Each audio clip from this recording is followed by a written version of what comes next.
ഇരുന്നുകൊണ്ട് ഒരു സ്വപ്നം കണ്ടു അല്ലേ? അപ്പോൾ ആ സ്വപ്നത്തെ പ്രതി എന്തുണ്ടായി? തനിക്ക് മനസ്സിലൊരു പ്രയാസമുണ്ടായി. ആ സ്വപ്നത്തെ പറ്റി ഒന്ന് ഭാഗം എടുത്താട്ടെ.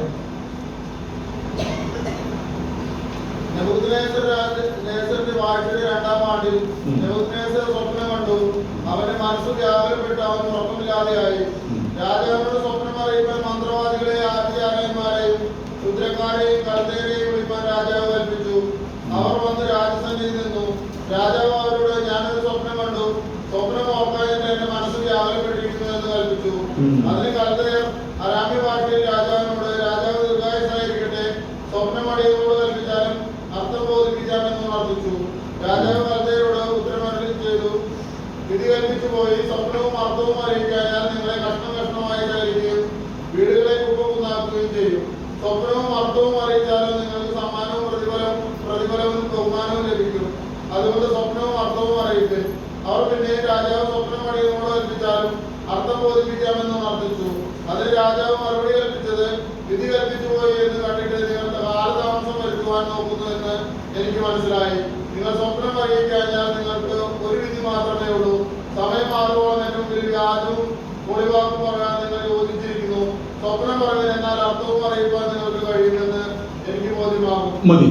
ഇവിടെ ശ്രദ്ധിക്കുന്നത് കണ്ടിന്യൂസ് അടുത്ത ചാപ്റ്റർ കൂടെ വായിക്കണം. 2 ചാപ്റ്റേഴ്സ് അതുമായി ബന്ധപ്പെട്ടതാണ്. ദാനിയേലിന്റെ പുസ്തകം 2-ാം അധ്യായത്തിൽ അതെ നമുക്കറിയാവുന്നതായ യഹൂദ ബാലന്മാരായ 4 പേർ, 3+1 അല്ലെങ്കിൽ ദാനിയേലും തന്റെ 3 കൂട്ടുകാർ, അങ്ങനെ 4 പേർ. ഇവർ മാത്രമല്ല മറ്റു പല യുവാക്കളും ഇസ്രായേലിൽ നിന്ന് പിടിക്കപ്പെട്ടവരെ എവിടെ പോയിട്ടുണ്ട്? നെബൂഖദ്നേസറിന്റെ കൽദയ രാജ്യത്ത് പോയിട്ടുണ്ട്. എവിടെ പോയിട്ടുണ്ട്? കൽദയ. കൽദയ ക്രിസ്ത്യാനി എന്ന് പറയുന്ന ഒരു കുടുംബം. കൽദയ ക്രിസ്ത്യാനി എവിടെയാണെന്ന് അറിയാമോ? അത് അവിടെ ഉണ്ട്. നമ്മുടെ കിഴക്കേ കോട്ടയം കിഴക്കേ നമ്മുടെ ജൂബിലി മിഷൻ ഹോസ്പിറ്റൽ തൊട്ടുപുറത്തുള്ള പള്ളി സ്കൂളിൽ കൽദയ. കൽദയ ഇവിടെ കൽദയ രാജവംശം. ഇതേതാ? ചാൽദിയൻ അല്ലെങ്കിൽ കൽദയ. മനസ്സിലാക്കില്ലേ?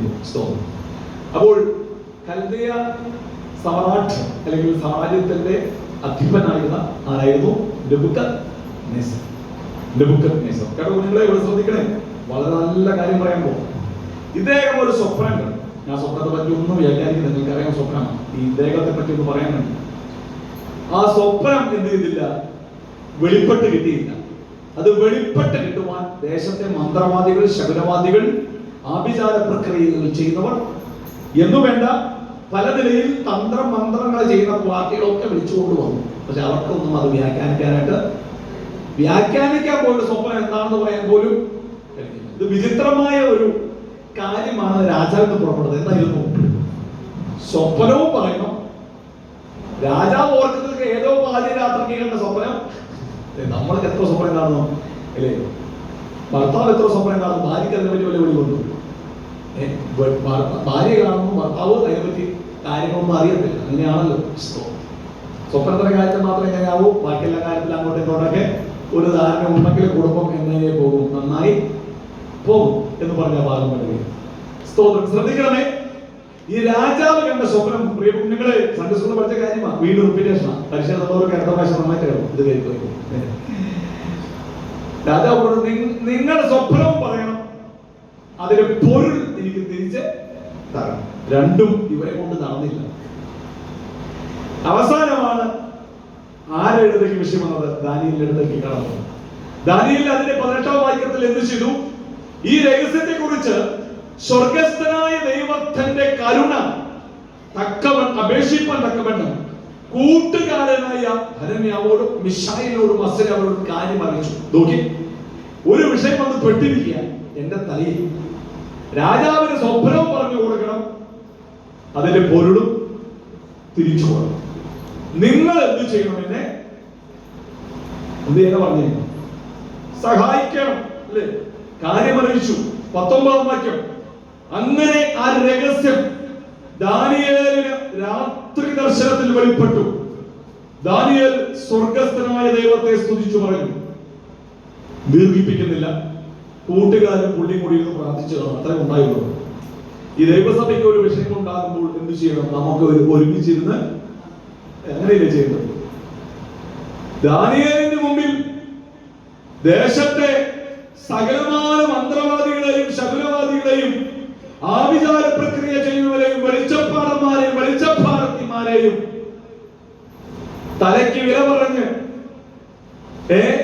രാജകൽപ്പന പുറപ്പെട്ടിരിക്കുക, നാളെ സൂര്യൻ അസ്തമിക്കുമ്പോൾ, അങ്ങനെ എഴുതിയില്ല എന്റെ മാറിയെന്ന് പറഞ്ഞതാണല്ലോ, തല കാണുകയില്ലെന്നുള്ള ശബ്ദം വന്നപ്പോൾ ദാനിയേൽ സ്തോത്രം ഈ വെല്ലുവിളി ഏറ്റെടുത്തുകൊണ്ട് എന്ത് ചെയ്തു? നല്ല പൂർണ്ണം വലിച്ചുറങ്ങി ഇല്ലം തന്റെ സഹോദരങ്ങളോടൊക്കെ പറഞ്ഞു. ഏത് സഹോദരൻ കൂടെ പറഞ്ഞത്? പ്രാർത്ഥിക്കുന്ന സഹോദരൻ കൂടെ പറയാം. നിന്റെ വിഷയം നാട്ടുകാരോട് പറഞ്ഞാട്ടൊന്നും ഒരു പ്രയോജനവും ഇല്ല. പ്രാർത്ഥിക്കുന്നവരോട് പറയണം, പ്രാർത്ഥിക്കുന്നവരുമായി കോണ്ടാക്റ്റിൽ നിൽക്കണം. ആമേൻ സ്തോത്രം. ദാനിയേൽ തനിച്ചല്ല വിഷയത്തെ നേരിട്ടത്, സ്വപ്നം കണ്ട് ദാനിയേലെങ്കിലും വെളിപ്പെടുത്തിയത്. ആമേൻ സ്തോത്രം. കാര്യാദികളൊക്കെ തന്നിൽ മുഖാന്തരം പറഞ്ഞുവെങ്കിലും ഒരു ചെയിൻ പ്രയർ ഉണ്ടായിരുന്നു, ഒരു പ്രയർ സപ്പോർട്ട് അതിന്റെ പുറകിലുണ്ട്. ആമേൻ. ഈ പകൽ ആമേൻ സ്തോത്രം ചിലത് വെളിപ്പെട്ട് കിട്ടുവാൻ, ആമേൻ ചില പ്രാർത്ഥന വിഷയങ്ങൾക്ക് മറുപടി ലഭിക്കാൻ, ചില വാഗ്ദത്തങ്ങൾ ജീവിതത്തിൽ നിറവേറുവാൻ ആമേൻ തനിച്ച് സാധിച്ചെന്ന് വരത്തില്ല.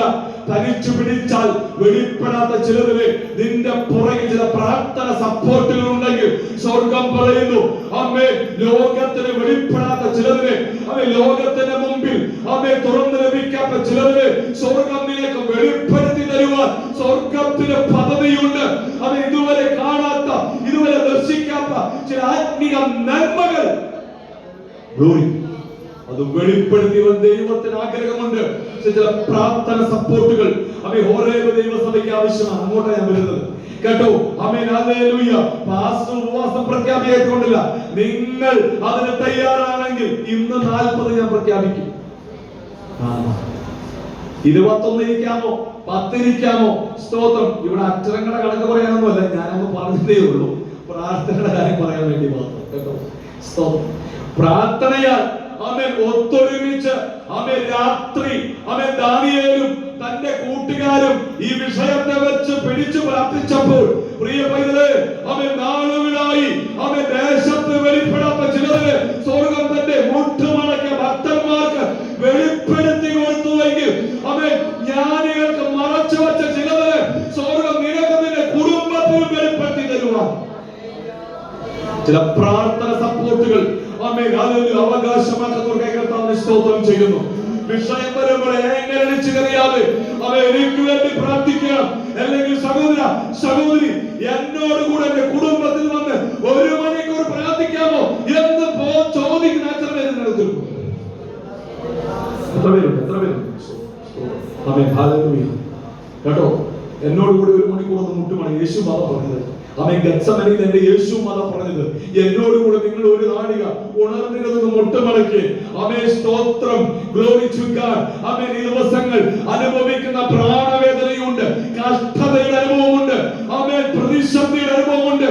ഒരു പക്ഷേ എനിക്ക് വിവരിക്കാൻ കഴിയാത്തപ്പുറമുള്ള ആമേൻ ഗത്സമനയിലെ പ്രാണവേദന നിനക്കുണ്ടെങ്കിൽ അതിനകത്ത് നിന്നെ മറുപടി തന്ന് ദൂതനെ ഇറക്കി സ്വർഗത്തിലെ ദൈവം തന്റെ ദാസനായ യേശുവിനെ ബലപ്പെടുത്തിയെങ്കിൽ ഈ പകൽ എഴുതി വെച്ചു. അവൻ പ്രാർത്ഥന സഹകാരികളുമായി അവൻ ദൈവസന്നിധിയിൽ മുട്ടുമടക്കി വിഷയം വെക്കുമെങ്കിൽ ചിലതുമേ നീക്കുപോക്ക് കൽപ്പിക്കുവാൻ ദൈവത്തിന് പദ്ധതിയുണ്ട്. അതിന് ദൂതനെയാണ് ഇറക്കണമെങ്കിൽ അവൻ ദൂതൻ ഇറക്കിക്കൊള്ളും. സ്വപ്നമാണെങ്കിൽ അവിടെ സ്വപ്നം വെളിപ്പെടുത്തിക്കൊള്ളും. അർത്ഥമാണെങ്കിൽ അർത്ഥം വെളിപ്പെടുത്തിക്കൊള്ളും. നീ വ്യാകുലപ്പെടണമെന്ന്, നീ ഭാരപ്പെടണമെന്ന് അപ്പന്റെ മുമ്പിൽ അവൻ പ്രാർത്ഥന ചങ്ങല മുറിഞ്ഞു പോകാതെ അതൊന്ന് ചേർത്ത് പിടിച്ചാൽ കുഞ്ഞ് നിന്റെ വിഷയത്തിന് പരിഹാരമാണ്.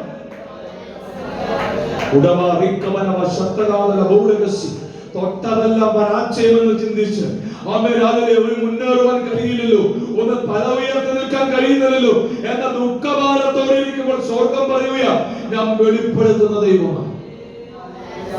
ഈ കൽപ്പന പുറപ്പെടുവിച്ച നിസ്സാരക്കാരൻ അത് പറയാൻ എന്ത് വായിച്ചത്? ആരായിരുന്നു? ആമേൻ. സ്തോത്രം. കൽദയ ദേശത്തിന്റെ സമ്രാട്ടായ നെബൂഖദ്നേസർ ആയിരുന്നു. ആമേൻ. നമുക്കറിയാം, തുടർന്ന് താൻ സ്വപ്നം വ്യാഖ്യാനിച്ചു. കണ്ട ഒരു വലിയ ബിംബം തല എപ്രകാരമായിരുന്നു? സ്വർണം കൊണ്ട്, തങ്കം കൊണ്ട് നിർമ്മിതമായ സ്തോത്രം നെബൂഖദ്നേസർ രാജാവിന്റെ എന്തായിരുന്നു അവിടെ നാം വായിച്ചത്? Praise God. നെബൂഖദ്നേസർ രാജാവിന്റെ സമ്രാട്ട് അല്ലെങ്കിൽ സാമ്രാജ്യത്തെ പറ്റി പറയുകയാണ്. പ്രതാപശാലിയായ, ബലശാലിയായ, ഇന്നുവരെയും ലോകത്തിൽ ഇല്ലാതിരുന്ന ഒരു രാജ്യത്വത്തെ പറ്റി ദാനിയേൽ സ്വപ്നം കണ്ട് പറയുകയാണ്. അത് ബാബിലോൺ സാമ്രാജ്യമാണ്. ഇന്നുവരെയും ബാബിലോൺ സാമ്രാജ്യത്തോട് കിടപിടിക്കുന്ന ഒന്ന് ലോകത്തിൽ ഉണ്ടായിട്ടില്ലെന്ന്. അപ്പുറത്തോളം സമ്പന്നമായിരുന്നു നെബൂഖദ്നേസറിന്റെ ബാബിലോണിയ സാമ്രാജ്യം. എന്നാൽ അതും തകർന്നു പോയി. രണ്ടാമത് എന്തായിരുന്നു കണ്ടത്? വെള്ളി കൊണ്ടുള്ള രൂപത്തിന്റെ തലയ്ക്ക് കീഴെന്നായിരുന്നു വെള്ളി കൊണ്ടുള്ള ചില ഭാഗങ്ങൾ. അതെന്തിനെ സൂചിപ്പിക്കുന്നു? മേദ്യ പാർശ്യ സാമ്രാജ്യത്തെ സൂചിപ്പിക്കുകയാണ്. രണ്ടുപേരും ഒരുമിച്ച് ചേർന്നില്ലെങ്കിലും എനിവേ അവർ രണ്ടുപേരും മേദിലും പാർശ്യകളും ഒരുമിച്ച് നിന്നു. തുടർന്ന് വന്ന സാമ്രാജ്യമായിരുന്നു യവനായ സാമ്രാജ്യം. ആരായിരുന്നു? ഗ്രീക്ക് സാമ്രാജ്യം. യേശുക്രിസ്തുവിന് 300 വർഷങ്ങൾക്ക് മുമ്പ് അവസാനിച്ച മഹാനായ അലക്സാണ്ടറിന്റെ സാമ്രാജ്യമായിരുന്നു.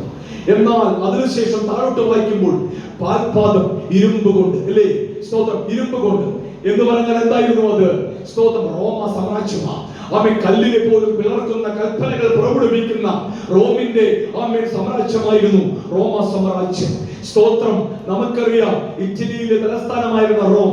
ആ റോം എന്ന യൂറോപ്പിനെ ലോകത്തെ അടക്കി ഭരിക്കുന്ന ഇരുമ്പിന്റെ നിയമങ്ങൾ കൊണ്ട് പ്രസിദ്ധമായ ദൈവസഭയുടെ പ്രാരംഭ പ്രവർത്തനങ്ങളെ, അഭിഷിക്തന്മാരെ, വിശ്വാസ മക്കളെ തങ്ങളുടെ ഇരുമ്പിന്റെ നിയമങ്ങൾ ഉപയോഗിച്ച് ഉപദ്രവിച്ച് അവരെ സ്തോത്രം കരങ്ങളിലിട്ട് ഞെരിച്ചമർത്തിയ ക്രിസ്തീയ സഭയുടെ വളർച്ചയെ മുളയിലെ നുള്ളിക്കളയുവാൻ ശക്തരായി എഴുന്നേറ്റ ഇരുമ്പിന്റെ നിയമങ്ങളുള്ള റോമൻ ഭരണാധികാരികൾ. പക്ഷേ അതിന് മായുസ് ഉണ്ടായില്ല. കാരണം എന്തെന്നറിയാമോ? ദാനിയേൽ കണ്ട സ്വപ്നം നിവൃത്തിയാകുവാൻ സമയം അതിദൂരതയിൽ ഓടിക്കൊണ്ടിരിക്കുകയാണ്. Praise God. ദൈവത്തിന്റെ ഘടികാര പട്ടികയിൽ സമയത്തിന്റെ സൂചികൾ തിരിഞ്ഞുകൊണ്ടിരിക്കുകയാണ്. കാലാകാലങ്ങളിൽ സാമ്രാജ്യങ്ങൾ ഘനമുള്ളതെങ്കിലും പ്രതാപശാലിയാണെങ്കിലും മഹത്വമുള്ളതെങ്കിലും സ്വർഗത്തിലെ ദൈവം അതിനെ മാറ്റി മാറ്റി മാറ്റിക്കളഞ്ഞു. പിന്നെ അതാ ഒന്ന് വെളിപ്പെട്ടു. അതായിരുന്നു ഇരുമ്പും കളിമണ്ണും ചേർന്ന കാൽപാദങ്ങൾ എന്ന് പറഞ്ഞാൽ ഇന്ന് കാണുന്ന അനിശ്ചിതാവസ്ഥയുള്ള ഭരണ സംവിധാനങ്ങൾ. ശ്രദ്ധിക്കണമേ, നിൽപ്പിൽ കാലുമാരുന്ന MLA MP-മാർ ഒന്നിനും സ്ഥിരതയില്ലാത്ത ഭരണക്രമങ്ങൾ ഇന്ന് നാം കാണുകയാണ്. പണം കൊടുത്താൽ MP-മാർ മറുകണ്ഠം ചാടുന്ന വേളയിലാണ്. എന്ന് പറഞ്ഞാൽ ഭരണത്തിൽ എന്തില്ല? സ്ഥിരതയില്ല. BJP ആണെങ്കിൽ എല്ലാവരും ചാക്കട്ട് പിടിക്കാൻ നടക്കുക. സ്തോത്രം, ഞങ്ങൾ പണം തരാം എന്ന് പറഞ്ഞ നിലയിൽ നിർത്തുക. ഒന്നിനും അനിശ്ചിതത്വം നിറഞ്ഞിരിക്കുന്ന ഭരണ സംവിധാനങ്ങൾ നിലനിൽക്കുന്നു. കളിമണ്ണും ഇരുമ്പും ഒരിക്കൽ പോലും ചേരുകയില്ല. എന്നാൽ ദാനിയേൽ പറഞ്ഞു തുടങ്ങുകയാണ്. എന്നാൽ കൈ തൊടാത്ത ഒരു കല്ല്, കൈ തൊടാത്ത ഒരു കല്ല് ദാനിയേൽ പറയുക, അതാ ഉയരത്തിൽ നിന്ന് വരികയാണ്. ആ കല്ല് ആരും നിറഞ്ഞതല്ല കേട്ടോ, അവനത് തന്നതായി വരികയാണ്. ആ കല്ല് വന്ന് നീ കണ്ട പ്രതിമയുടെ കാലിൽ അടിക്കുമ്പോൾ എന്ന് പറഞ്ഞാൽ എവിടെ അടിച്ചത്? അരയിലല്ല, തലയിലല്ല. എന്ന് പറഞ്ഞാൽ ഓരോ രാജ്യത്തുമുള്ള സമയത്തല്ല അടിച്ചത്. പിന്നെയോ കളിമണ്ണും ഇരുമ്പും സ്തോത്രം ചേർന്ന് നിൽക്കാത്ത അനിശ്ചിതാവസ്ഥയുള്ള ഇന്നത്തെ ഭരണ സംവിധാനം നിലനിൽക്കുമ്പോഴാണ് എന്ത് വന്നത്? കൈ തൊടാത്ത കല്ല് സ്വർഗത്തിന് പറഞ്ഞ് അവനെ ബിംബത്തിന്റെ കാലിലടിച്ചത്. ഇത് ഒന്ന് നമ്മോട് വിളിച്ചു പറയുന്നു. ലോകത്തിന്റെ സമ്രാട്ടുകൾ ഒന്നൊന്നായി മാറിപ്പോയപ്പോഴും അവൻ കൈ തൊടാത്ത എന്ന് പറഞ്ഞാൽ കാഹളം തൊടിക്കുമ്പോൾ യേശു കർത്താവ് ഭൂമിയിൽ പ്രത്യക്ഷനാകാൻ പോകുന്ന സമയമാണ്. പരസ്യപരവും രഹസ്യപരവുകളും ഒക്കെ ഉണ്ടല്ലോ. അതിനെ പറ്റിയല്ല ഞാൻ പറഞ്ഞത്, മറിച്ച് യേശുവിന്റെ ആഗമനത്തെ പറ്റിയാണ്. സ്തോത്രം. എപ്പോഴാണ് അത് സംഭവിക്കുന്നത്?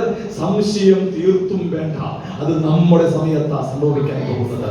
കാരണം സ്തോത്രം, അനിശ്ചിതാവസ്ഥയുള്ള ഭരണ സംവിധാനം ഇന്ന് ഭൂമിയിൽ എല്ലാ ഇടവും ഉണ്ട്. ഒരു ഭരണാധികാരികളും ഈ ലോകത്തിൽ സ്ഥിരമായി നിൽക്കുന്നില്ല. 51 വർഷം ഭരിച്ച അസാദിന്റെ കുടുംബ ഭരണം സ്തോത്രം വെറും 10 ദിവസം കൊണ്ട് ഒരു പൂ പറിക്കുന്ന ലാഘവത്തോടെ വിമതപക്ഷം എന്ത് ചെയ്തു? എടുത്തു കളഞ്ഞു. സ്തോത്രം. ദീർഘവർഷങ്ങൾ ഭരിച്ച ബംഗ്ലാദേശിന്റെ ഹസീനയെ ഒരു പൂ പറിക്കുന്ന ലാഘവത്തോടെ അവർ എടുത്തു കളഞ്ഞു. Praise God. തീർന്നില്ല. സ്തോത്രം. നമുക്കറിയാം മിഡിൽ ഈസ്റ്റിൽ മധ്യപൗര മധ്യപ്രദേശ ദേശങ്ങളിൽ, അറേബ്യൻ രാജ്യങ്ങളിൽ നിലനിന്നിരുന്ന ഗദ്ദാഫിയുടെ ലിബിയെ സ്തോത്രം അതേ ഗദ്ദാഫിയെ ഭൂപറിക്കുന്ന ലാഘവത്തോടെ എടുത്തു കളഞ്ഞു. Praise God. രാജാക്കന്മാരുടെ ഹൃദയം യഹോവയുടെ കയ്യിൽ നീർത്തോടെ കണക്കിരിക്കുമ്പോൾ, ആർക്കും ഇവിടെ സാമ്രാജ്യങ്ങൾക്ക് സ്ഥിരതയില്ലാതെ നിൽക്കുമ്പോൾ സ്ഥിരതയുള്ള ഒന്ന് വരാൻ പോകുക. സന്തോഷമുള്ള സ്തോത്രം പറഞ്ഞാട്ട്, സ്ഥിരതയുള്ളത്, നിലനിൽക്കുന്നത്, മാറാത്തത്, ആകാശവും ഭൂമിയും മാറിപ്പോയാൽ നിലനിൽക്കുന്ന ഒന്ന് വരാൻ പോകുക. അത് നമ്മുടെ യേശുവിന്റെ ഭരണ സംവിധാനമാണ്. ഈ പകൽ ഹൃദയം സന്തോഷിപ്പാനിടയുണ്ട്. കരങ്ങളിലേന്തിയ പുസ്തകം കുഞ്ഞ് ഇതൊരു ബാലചിത്രകഥയോ ബാലരാമയോ അല്ല കേട്ടോ. ലോകത്തെ ഗതിവിഗതികളെ നിയന്ത്രിക്കുന്ന ദൈവത്തിന്റെ വായിന്ന് പുറപ്പെട്ട ഇരുവായ്ത്തലയുള്ള വാളിനേക്കാൾ മൂർച്ചയേറിയ ജീവനും ചൈതന്യമുള്ള ദൈവത്തിന്റെ വചനമാണ്. അനന്ത വിദൂരതയിൽ സംഭവിക്കുന്ന കാര്യാദികളെ ദീർഘദർശിയായ ദൈവം തന്റെ ജ്ഞാനത്തിൽ ജനത്തിന് വെളിപ്പെടുത്തി കൊടുത്ത കാര്യങ്ങൾ അതേ ദാനിയേലിലും അതേ വെളിപ്പാട് പുസ്തകത്തിൽ നാം സവിസ്തരം വായിക്കുക. നമ്മുടെ കരങ്ങളിൽ തന്നത് വായിച്ച് അടച്ചു വെച്ച് കിടന്നുറങ്ങുവാനല്ല. കാര്യങ്ങൾ വെളിപ്പെട്ടവർ ദൈവത്തിൽ മുടങ്ങാതെ പ്രാർത്ഥിച്ചോണം. കാഹളം ധ്വനിക്കുവാൻ സമയമായി. സ്തോത്രം. കാഹളം ധ്വനിക്കുമ്പോൾ ഇടക്കപ്പെടണമെന്ന് ആഗ്രഹമുള്ളവർ ദിവസങ്ങൾ ബുദ്ധിയുള്ളവൻ ഇപ്രകാരം മൃഗത്തിന്റെ സംഖ്യ ഗണിക്കട്ടെ, ചെവിയുള്ളവൻ ഇത് കേൾക്കട്ടെ എന്ന് പറയുന്നതിനാ. ചെവിയും ബുദ്ധിയും ഉള്ളവന് അവനാ വിശ്വാസി. അവൻ കാര്യങ്ങളെ ഗ്രഹിക്കണം. പതിവ് പോലെ ആരാധനയ്ക്ക് വന്ന് ഒരു ഗ്ലോറിയും അല്ലേലിയും പറഞ്ഞു പോയാലൊന്നും കാര്യം നടക്കുകയില്ല. കാര്യം നടക്കണമെങ്കിൽ സ്തോത്രം മുന്നമേ പറഞ്ഞതുപോലെ പ്രമാണത്തിനൊപ്പം നിന്നുകൊള്ളണം. സ്തോത്രം. അതേ സമയം ഇനി മുന്നിലില്ല കേട്ടോ. കാര്യങ്ങൾ വളരെ ഗൗരവത്തിൽ മുന്നേറുകയാണ്. ഇസ്രായേൽ തന്റെ ചുറ്റുമുള്ളവർക്ക് ഒരു ഭാരമുള്ള കല്ലായി തീർന്നു. സ്തോത്രം. എന്നാൽ അത് ചുമക്കുന്ന ചിലവരുണ്ട്, അവർക്കത് മുറിവേൽക്കുവാനുള്ള സമയമായി. എന്ന് പറഞ്ഞാൽ നാറ്റോ സഖ്യമോ യൂറോപ്യൻ രാജ്യവും അമേരിക്കയും ഇംഗ്ലീഷ് സംസാരിക്കുന്ന വെസ്റ്റേൺ കൾച്ചറുകൾ അവർ ഇതിനെ താങ്ങി നിർത്തിയിരിക്കുകയാണ്. പക്ഷെ ഭാരമുള്ള കല്ലിനെ താങ്ങുന്ന അവർക്കത് മുറിവേൽക്കാൻ പോവുകയാണ്. അവർ ഇസ്രായേൽ മുഖാന്തരം മുറിവേൽച്ചു കഴിയുമ്പോൾ അവർ ഈ കല്ലിനെ താഴെയിടും. കല്ലിനെ താഴെയിടുമ്പോൾ സ്തോത്രം മറ്റൊരുവൻ അവിടുന്ന് കയറി വരും. അവന്റെ പേരാണ് ആന്റി ക്രൈസ്റ്റ്. സ്തോത്രം. എല്ലാവർക്കും സമാധാനം എന്ന് പറഞ്ഞ് കയറി വരുമ്പോൾ ഇസ്രായേലിന്റെ ദീർഘ സ്വപ്നമാണല്ലോ തന്റെ മൂന്നാമത്തെ ആലയം പണിയുവാൻ കോപ്പുകൾ കൂട്ടി വെച്ചിരിക്കുക. കാര്യമൊട്ടും നടക്കുന്നില്ല. സമാധാനം പറഞ്ഞു വരുന്നവൻ പറഞ്ഞു, സ്തോത്രം, നിങ്ങൾ സ്തോത്രം വിലാപമതിലിൽ ഇത്രയും വർഷങ്ങളായില്ലേ, 2000 വർഷമായില്ലേ. AD 70 നശിപ്പിക്കപ്പെട്ട റോമിനാൽ നശിപ്പിക്കപ്പെട്ട യഹൂദന്റെ രണ്ടാമത്തെ ആലയത്തിന്റെ സ്തോത്രം ഒരു ചെറിയ ഒരു കഷണം മാത്രമേ അവിടെയുള്ളൂ. എന്താണെന്നുള്ളത്? ആലയത്തിന്റെ ചുറ്റുമുള്ള മതിൽ മാത്രമേ ഉള്ളൂ, വിലാപമതിൽ. ആ വിലാപമതിൽ തൊട്ട് യഹൂദൻ സംതൃപ്തി അടഞ്ഞ് നിരന്തരം പ്രാർത്ഥിച്ച് മടങ്ങി പോകുമ്പോൾ സ്തോത്രം, ഗ്ലോറി, ഹല്ലേലൂയ, അവന്റെ ഇഷ്ടമായ മൂന്നാമത്തെ ആലയം പണിയുവാൻ സ്തോത്രം കയറി വരുന്ന വ്യക്തി അവർക്ക് സമ്മതം മൂളുമ്പോൾ അത് ചിന്തിക്കും, ഇതാ ഞങ്ങൾക്ക് സ്വാതന്ത്ര്യമായി, ഇവരത്രയും ഞങ്ങൾ കാത്തിരുന്ന മശിഹ. കേട്ടോ? എന്നാൽ അവൻ മശിഹയെന്ന് നമുക്കറിയാം. അതിന്റെ പേരാണ് എതിർ ക്രിസ്തു. തന്റെ പ്രാരംഭം 1.5 വർഷങ്ങൾ സ്തോത്രം ഇസ്രായേലോട് ചേർന്ന് നിന്ന് ആലയം പണിത് കഴിയുമ്പോഴാണ് എതിർ ക്രിസ്തു തന്റെ കാര്യാദികൾ വെളിപ്പെടുന്നത്. 12 വരെയായി ഉപയോഗം അല്ലേ? എന്നെ നോക്കിയാ എല്ലാവരും നോക്കാൻ 12 വരെയാണ് അല്ലേ? 12 ദൂത് കിടക്കുക, മെസ്സേജ് കിടക്കുക, പ്രൈസ് ഗോഡ് ഒക്കെ നമുക്ക് പറയാം. ശ്രദ്ധിക്കണമേ പ്രിയപ്പെട്ടവരെ, നാം വളരെ താമസം എന്ന് ഞങ്ങളൊരു മാറ്റമുണ്ടല്ലേ?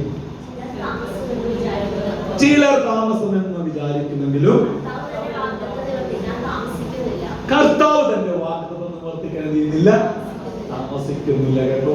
നമ്മളൊക്കെ പുതപ്പ് മൂടി എന്ന് പറഞ്ഞാൽ ആത്മീക ചില വീട്ടിൽ പുതപ്പ് മൂടിക്കുന്നത് ആത്മീക ജീവിതത്തിൽ പുതപ്പ് മൂടി വെച്ചിരിക്കുകയാണ്. പിന്നെ പ്രാർത്ഥിക്കാം, പിന്നെ മോസിക്കാം, പിന്നെ നിലവിളിക്കാം എന്നൊക്കെ പറഞ്ഞ് നാം തട്ടി ജോലി കിട്ടട്ടെ, കോഴ്സ് കഴിയട്ടെ, സ്തോത്രം, ഹാഫ് ഇയർലി എക്സാം കഴിയട്ടെ, 2025 ജനുവരി 1 ആകട്ടെ എന്നൊക്കെ പറഞ്ഞ് തട്ടി 24 തട്ടി ഇപ്പൊ എവിടെ എത്തി? വല്ലതും ചെയ്തോ കർത്താവിന് വേണ്ടി? വല്ലതും ചെയ്തോ? സ്തോത്രം. ഒരാളുടെയെങ്കിലും സുവിശേഷം പറഞ്ഞു, ഒരു 10 ട്രാക്ട് കൊടുക്കുന്നവരുണ്ട്, അവർക്കായി കർത്താവ് സ്തോത്രം ചെയ്യുക. അല്ലാതെ ഒരു മണ്ടന്മാരല്ലെന്നാണ് ഞാൻ പറഞ്ഞത്. അവർക്ക് കഴിവുണ്ട്, എക്സ്ക്യൂസ് പറയുന്നുണ്ട്, കഴിവുണ്ടെന്ന്. ഇവിടെ ഇരിക്കുന്നവരാരും കഴിവില്ലാത്തവർ, എന്നെക്കാൾ കഴിവുള്ളവർ നിങ്ങൾ, ഏറ്റവും കഴിവ് കുറഞ്ഞവൻ ഞാൻ. അത് ഞാൻ നിങ്ങളോട് പറഞ്ഞിട്ടുണ്ട്. എന്റെ കഴിവിനെ പറ്റി ഏറ്റവും കഴിവ് കുറഞ്ഞവനെ ഞാൻ. രണ്ടും കൂട്ടിയല്ല 4 എനിക്ക് അറിയില്ലായിരുന്നു. അങ്ങനെയൊക്കെ സംഭവിക്കും. അങ്ങനെ സംഭവിക്കുമ്പോ സമയത്ത് എനിക്കറിയില്ല. സ്തോത്രം. അതുകൊണ്ടാണ് എനിക്ക് കണക്കിന് എന്നും 2 മാർക്ക് കിട്ടാതെ. അങ്ങനെയുള്ള ഒരുവനെ ഇവിടെ നിർത്താമെങ്കിൽ സ്തോത്രം, തോറ്റുപടിക്കാതെ നിങ്ങളൊക്കെ സ്വർഗം എങ്ങനെ ഉയർത്തും? മനസ്സ് വെച്ചാൽ മതി. 2025 ദൈവ ആയുസ് നീട്ടി തരുന്ന കർത്താവിന് വേണ്ടി വലുതും ചെയ്തുകൊള്ളണം. മറ്റുള്ളവരെ കർത്താവിനെ മണ്ടയ്ക്കിട്ടോ, കർത്താവ് നോക്കിക്കൊള്ളൂ. നിങ്ങൾ കർത്താവിന് വേണ്ടി ചെയ്യാൻ പുറപ്പെട്ടാൽ മതി. സ്തോത്രം. അതെ, ഞാൻ ഈ പുസ്തകം വായിച്ചപ്പോൾ എനിക്കൊരു കാര്യം മനസ്സിലായതേ, സ്തോത്രം, ഏറിയ നാളായ പ്രശ്നങ്ങൾക്കൊക്കെ പരിഹാരം തരുന്ന ഒരു ദൈവമുണ്ട്. അവിടെ കൂടെ തൊട്ട് 1-2 കാര്യങ്ങൾ പറഞ്ഞ എന്റെ സമയത്തിന് മുമ്പിൽ ഞാൻ ഇരുപ്പാൻ ആഗ്രഹിക്കും. നമുക്കൊരു വാക്യം ഒന്ന് വായിക്കാം. സ്തോത്രം. യോഹന്നാന്റെ സുവിശേഷം 5-5 ഏറിയ നാളായി കിടക്കുന്ന ഒരു വ്യക്തിയെ പറ്റി ഇവിടെ കാണുന്നു. എന്റെ മെസ്സേജ് അല്പം ഒന്ന് ഡൈവേർട്ട് ചെയ്യും. അവൻ കിടക്കുന്നത് യേശു കണ്ടു. ഇങ്ങനെ ഏറിയ കാലമായിരിക്കുന്നു എന്നറിഞ്ഞു. വേദപുസ്തകത്തിൽ ഒരു പ്രയോഗമുണ്ട്, ഏറിയമാണ്. എന്താണ് ഏറിയ നാൾ എന്ന് പറഞ്ഞാൽ? ഒരു നിശ്ചയ സമയമില്ല. ഏറിയ നാളെന്ന് പറയുമ്പോൾ നമ്മുടെ മനസ്സിൽ വരുന്നത് ഒത്തിരി വർഷമായിട്ട് ഈ പുള്ളി അവിടെ കിടക്കുകയാണ്. സ്തോത്രം. ജീവിതത്തിൽ അവൻ ഒരു നന്മ പ്രാപിക്കാൻ കഴിയാതെ ദീർഘവർഷമായിട്ട് അവൻ അവിടെ താമസിക്കുക, ഒത്തിരി വർഷമായിട്ട് കിടക്കുകയാണ്. അത് ആര് കണ്ടു? യേശു കണ്ടു. അടുത്ത വാക്യം, നിനക്ക് സൗഖ്യമാകുവാൻ മനസ്സുണ്ടോ എന്ന് ചോദിച്ചു. രോഗി അവനോട് പറഞ്ഞത് എന്താ? വെള്ളം കലങ്ങുമ്പോൾ എന്നെ കുളത്തിലാക്കുവാൻ എനിക്ക് ആരുമില്ല. ഞാൻ തന്നെ ചെല്ലുമ്പോൾ മറ്റൊരുത്തൻ എനിക്ക് മുമ്പായി ഇറങ്ങുന്നു എന്ന് ഉത്തരം പറഞ്ഞു. ഒരു വശത്ത് ശരീരം തകർന്നവനായിട്ടാ ഇതിനെ കിടക്കുന്നത്, അല്ലേ? ശരീരം തകർന്നവനാ, തളർവാ, പിടിച്ചടക്കാനായിട്ട് ആരും ഇല്ല. മറുവശത്ത് മാനസികമായിട്ട് എന്ത് ചെയ്തു? ഒറ്റപ്പെട്ടു. നമ്മുടെ ജീവിത സാഹചര്യം നോക്കിയോ, അല്ലേ? ശരീരം തളർന്നു കഴിഞ്ഞാൽ പിന്നെ എന്താ പറയുക, ഹിന്ദി കയറി വരുന്ന ഈ ധീരെ എന്താ പറയുക, കുറേശ്ശെ എന്ത് ചെയ്യും? മനസ്സ് എന്ത് ചെയ്യും? കുറേശ്ശെ മനസ്സും തകരണ്ട. നാഥൻ അടുത്ത് വരുമെന്ന്. അപ്പോൾ ഈ പുള്ളിയോട് ചോദിക്കാൻ, നിനക്ക് മനസ്സുണ്ടോ? ഏറിയ നാളായി കിടക്കുന്നവനെ കണ്ട് 1-2 വർഷമല്ലെന്ന്, ഒത്തിരി വർഷമായി പ്രതിസന്ധി ജീവിതത്തിൽ സംഭവിക്കുന്ന വ്യക്തിയെ കണ്ടപ്പോൾ യേശുവിനെ അവനെ തള്ളിക്കളയുവാനായിട്ട് കഴിഞ്ഞില്ല. മനുഷ്യനായി നമ്മളൊക്കെ ആണെങ്കിലും കണ്ടില്ലെന്ന് എത്ര വിഷകരം നമ്മളൊക്കെ കണ്ടില്ലെന്ന് ലഭിക്കുന്നേ. എത്രയോ പ്രയാസമുള്ള നമുക്ക് ചുറ്റും നമ്മളെ പലപ്പോഴും കണ്ടില്ലെന്ന് നടിക്കുകയല്ലേ? ചെന്റെ യേശുവിന് കണ്ടില്ലെന്ന് നടിക്കാൻ കഴിയുകയില്ല. അവൻ നിന്ന് അവനോട് ചോദിച്ചു, നിന്റെ വിഷയം എന്താ? അവൻ പറയുകയും അവന്റെ നിസ്സഹായാവസ്ഥ പറയാം, ഐ ആം ഹെൽപ്ലെസ്, ആരുമില്ല എന്നെ സഹായിക്കാൻ. ഈ വെള്ളത്തിൽ ഒരുക്കുവാൻ ആരുമില്ല. സ്തോത്രം. അതേ, ശാരീരികമായി തളർന്നു പോയി എന്നെ അതൊരു മാനസികമായി അറ്റ്ലീസ്റ്റ് ബലപ്പെടുത്തുവാൻ, നാളെ അല്ലെങ്കിൽ മറ്റന്ന നിനക്കൊരു ദിവസമുണ്ടെന്ന് പറഞ്ഞു തരുവാൻ, മനസ്സിനെ ഉണർത്തുവാൻ, ബലപ്പെടുത്തുവാൻ ആരുമില്ലാതെ ഒറ്റപ്പെട്ട് കിടക്കുന്ന അവസ്ഥയെ സ്വർഗം കണ്ടപ്പോഴാണ് യേശുവിന്റെ അടുക്കൽ വന്നത്. അങ്ങനെയെങ്കിൽ ഈ പകൽ അവൻ തനിച്ചെന്ന് തോന്നുന്ന ജീവിത സാഹചര്യത്തിന്റെ മുഖത്ത് എന്റെ യേശു നിനക്ക് വേണ്ടി ഇറങ്ങി വരുന്ന ദൈവമാണ്. 2 നിലയിൽ വീട്ടിൽ നിന്ന് ഒരുപക്ഷെ പുറത്താക്കി, ദീർഘവർഷമായിട്ട് പുറത്താക്കി. ഈ കുളം കലക്കുന്നതിനടുത്ത് വന്നിട്ട് വല്ലപ്പോഴും കിട്ടുമെന്ന്, എന്തെങ്കിലുമൊക്കെ കിട്ടുമെന്നുള്ള ചിന്തയാണ് മനസ്സിൽ. ഒന്നിട്ടും കിട്ടുന്നില്ല. എന്നെ ശ്രദ്ധിക്കുന്ന ചില പ്രിയപ്പെട്ടവരോടായി പരിശുദ്ധാത്മാവ് വളരെ വ്യക്തമായി പറയുകയാണ്, ദീർഘവർഷങ്ങളായി ചിലതൊക്കെ അവിടെ ഇവിടെ കലക്കമുണ്ട്. ആമേൻ സ്തോത്രം കിട്ടുമെന്നുള്ള ചിന്ത മനസ്സിലുണ്ട്. പക്ഷേ നിനക്ക് വേണ്ടി റെക്കമെൻഡ് ചെയ്യുവാൻ അവിടെ ആരുമില്ലാത്തതാണ് നിനക്കത് ലഭ്യമാകാതെ പോകുന്നത്. ആമേൻ നിനക്ക് വേണ്ടി ആമേൻ ഹല്ലേലൂയ പുറകിൽ നിന്ന് ഇടയിൽ നിന്ന് ഒരു ഇടനിലക്കാരനില്ലാത്തത് കൊണ്ട് പല നന്മകളും നിനക്ക് നഷ്ടപ്പെട്ടു പോവുകയാണ്. ആമേൻ അത് നിന്നെ ശാരീരികവും മാനസികവുമായി തളർത്തി കളയുമ്പോൾ സ്വർഗം ഈ പകൽ ചോദിക്കുകയാണ്, നീ മനുഷ്യന്റെ മുഖത്ത് നോക്കേണ്ട, നാളുകളായി നീ മറ്റുള്ളവർ നിന്നെ സഹായിക്കുമെന്ന് ചിന്തിക്കുന്നതാണ് നിന്റെ പ്രശ്നം. That's the reason. Amen hallelujah. നിന്റെ കുറവെന്നുള്ളത് മനുഷ്യനെ ഹെൽപ്പ് ചെയ്യുമെന്ന, പക്ഷേ സ്വർഗം പറയുന്നു മനുഷ്യനിൽ ആശ്രയിക്കുന്നതിനേക്കാൾ യഹോവയിൽ ആശ്രയിക്കുന്നത് നല്ലത്. കുഞ്ഞെ, യഹോവയിൽ ആശ്രയിക്കുന്നത് നല്ലത്. മനുഷ്യനിൽ ആശ്രയിച്ചാൽ മനുഷ്യൻ കണക്ക് വെച്ച് എഴുതി നിന്നോട് കണക്കട്ട് ചോദിക്കുന്ന ഒരു ദിവസമുണ്ട്. പക്ഷേ സ്വർഗമാ തരുന്നതെങ്കിൽ അവൻ നീ കണക്ക് ബോധിപ്പിക്കേണ്ട, നീ നന്ദി പറഞ്ഞ് സ്തുതിച്ചാൽ മതി. ഹല്ലേലൂയ. തന്റെ നിസ്സഹായാവസ്ഥ പറയുമ്പോൾ അവൻ ഏറിയ നാളായുള്ള പ്രാർത്ഥന വിഷയമാ. തന്റെ ശരീരത്തിൽ ഒരു അത്ഭുത സൗഖ്യം സംഭവിപ്പാൻ അവൻ ഉറ്റവരും ഉടയവരും കൈവിട്ട് അവൻ തന്നെ തള്ളിക്കളഞ്ഞ അവസ്ഥയിൽ ഒരു കൂട്ടുകാരൻ പോലുമില്ലെന്നേ അല്ലെ. വെള്ളത്തിൽ ഇറക്കാൻ ആര്? ഇന്നൊക്കെ ആണെങ്കിലും വാട്സപ്പ് കൂട്ടായ്മയുണ്ട് അല്ലെ. നമ്മൾ പറയടാ ഞാൻ ആ 90 ബാച്ചിലാണ് കുട്ടിയാണ്, നീ എന്നെ അറിയുന്നില്ല, രൂപം ഭാവം കണ്ട എന്റെ പേര് പറയും, ഇന്ന ആള് വളരെ പ്രശ്നത്തില്ല, ഒന്ന് ഹെൽപ്പ്. അങ്ങനെ ദീർഘവർഷങ്ങൾക്ക് മുമ്പ് എനിക്ക് 90 പഠിച്ച എന്റെ ഒരു ഗ്രൂപ്പിനകത്ത് ഇങ്ങനെ വന്നു. ഇനി ഞാനത് ഇല്ലായിരുന്നു, ആ ഗ്രൂപ്പ് മാറി. അപ്പൊ അതിനകത്തിങ്ങനെ ആ കൂട്ടുകാരിങ്ങനെ ഓർമ്മിച്ച് പറയും, ഇന്നാള് ഒരു വലിയ രോഗത്താൽ മാറുമ്പോൾ ഒത്തിരി പണം ആവശ്യമുണ്ട്, ആരെങ്കിലും ഒന്ന് ഹെൽപ്പ് ചെയ്താൽ നമ്മളെ ഒപ്പം പഠിച്ചാൽ കേട്ടോ. അന്നത്തെ കാലത്ത് വാട്സപ്പ് കൂട്ടായ്മയും അല്ലെങ്കിൽ ബിരിയാണി ചലഞ്ചൊന്നും, ഇന്ന് ബിരിയാണി ചലഞ്ചൊന്നും ഇല്ലേ? എന്താ ബിരിയാണി ചലഞ്ച് നിങ്ങൾക്ക് ആരെങ്കിലും ഒക്കെ സഹായിക്കാം. അന്നത്തെ കാലത്ത് അങ്ങനത്തെ ഒന്നും പരിപാടിയൊന്നും ഇല്ല. സ്തോത്രം. ഒറ്റപ്പെട്ട് കിടക്കുകയാണ്. ഒരു മനുഷ്യൻ തിരിഞ്ഞു നോക്കാനിരിക്കുമ്പോൾ എന്റെ യേശുവിന്റെ അടുത്തിൽ കടന്നു വരികയാണ്. ഈ പകൽ നിന്റെ ചെവിയിലോ അത് കേൾക്കുന്ന കാലൊച്ചകളുണ്ടല്ലോ, അത് ദൈവത്തിന്റെ കാലൊച്ചകളാകട്ടെ, ദൈവത്തിന്റെ ശബ്ദമാകട്ടെ. മനുഷ്യൻ കൈവിടപ്പെട്ടെന്ന് തോന്നിയാലും തള്ളിക്കളയാത്ത ഒരു നാഥനോട് കുഞ്ഞ് അമേ സ്തോത്രം. ആശ്വാസവാക്ക് പറയുവാൻ ഒരുത്തൻ പോലുമില്ല, എന്ന് ഉറക്കുവാൻ കൈപ്പിടിച്ചെടുക്കുവാൻ ആരുമില്ലെന്ന് ചിന്തിക്കുമ്പോൾ സ്വർഗം പറയുന്നു അനാഥർക്കും വിധവന്മാർക്കും അമ്മേ ഹല്ലേലൂയ, സമൂഹത്തിൽ തള്ളപ്പെട്ടവർക്കും ഞാൻ അത്താണിയാണ്. ഈ കാലത്ത് വിശ്വസിക്കാൻ കഴിയുന്നു സ്വർഗം ഒരു അത്താണിയാണ്. മാനുഷിക പരിഹാരങ്ങളല്ല, ദൈവത്തിന്റെ കയ്യിൽ പരിഹാരങ്ങൾക്ക് കുറവില്ല. അവന്റെ മുഖത്ത് നോക്കി ലജ്ജിച്ചിട്ടില്ല, അവനെ മാനിക്കുന്ന ദൈവമാണ്. ഒരു വാക്ക് കൂടെ ഒന്ന് ചേർന്ന് നമുക്കത് വായിച്ചാട്ടെ. Praise God, hallelujah. ഈ ആവർത്തന പുസ്തകം 2-ാം അധ്യായം 1 മുതൽ 3 വരെ വാക്യം പെട്ടെന്ന് വായിച്ചു വെക്കാം. ആവർത്തന പുസ്തകം 2-ാം അധ്യായം.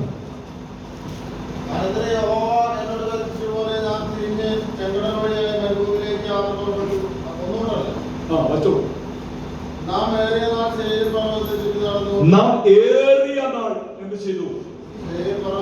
സേയീർ പർവ്വതത്തെ ചുറ്റി നടക്കുകയാണ്. അപ്പൊ ഈ മരുഭൂമി യാത്രയിൽ ചെങ്കടൽ വഴിയായി മരുഭൂമി വന്നു, യാത്ര പുറപ്പെട്ടു. ഇപ്പൊ ഇവിടെ ചുറ്റി നടക്കുകയാണ്. ഈ പർവ്വതത്തെ എന്ത് ചെയ്യുകയാണ്? ചുറ്റി നടക്കുക. എത്ര ദിവസമായി? അവിടെ എന്താ കൊടുത്തിരിക്കുന്നത്? ഏറിയ നാളായി ഞാൻ അതിനെ ചുറ്റി നടക്കുക. ഞങ്ങൾ ഇങ്ങനെ ചുറ്റി നടക്കുകയാണ്. വലുത് നടന്നോ? നടന്നില്ല. സ്തോത്രം. നമ്മളെ കൊണ്ട് വലുത് നടന്നോ? നടന്നില്ല. മുമ്പിൽ പർവ്വതം പോലെ ഇരിക്കുന്ന ഒരു വിഷയമാണ്. വഴി ഏതാണെന്ന് അറിയുന്നില്ലെന്ന് ഇവരെ ഏറിയ നാൾ, അതാണ് നമ്മുടെ വിഷയം. ഏറിയ നാളായി ഇങ്ങനെ ചുറ്റി നടക്കുകയാണ്. ഈ ദിവസങ്ങൾ ആവുന്നതൊക്കെ പരിശ്രമിക്കുന്നുണ്ട്. ആമേൻ സ്തോത്രം. ഇതിൽ നിന്നും മാറി വ്യതിചലിക്കുവാൻ പക്ഷെ കഴിയുന്നില്ല. നാളുകളേറെയായി അവൻ ഈ വിഷയത്തെ ചുറ്റിപ്പറ്റി നിൽക്കുക. അഭിവൃദ്ധി കാണുന്നില്ലെന്ന്, വഴി കാണുന്നില്ലെന്ന്. അവൻ നാളുകളായി ഈ പ്രശ്നത്തിൽ നിന്ന് എനിക്കൊന്ന് പുറത്തു വരുവാൻ കഴിയുന്നില്ലെന്ന് ഞാനിതിനെ ചുറ്റി നടക്കുകയാണ്. അടുത്ത വാക്യം. അപ്പോൾ യഹോവയോട് കൽപ്പിച്ചു, മതിയാ, നിർത്തിക്കോ. ആരാ പറഞ്ഞത്?